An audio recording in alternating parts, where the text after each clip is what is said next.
Mākslinieks teic,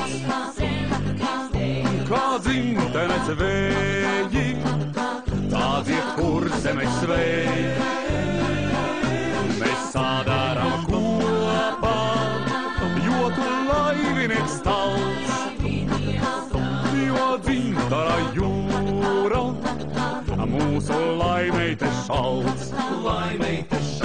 No Daugavas krastiem stalts laivinieks brauc, to dzintara jūra un meitene sauc.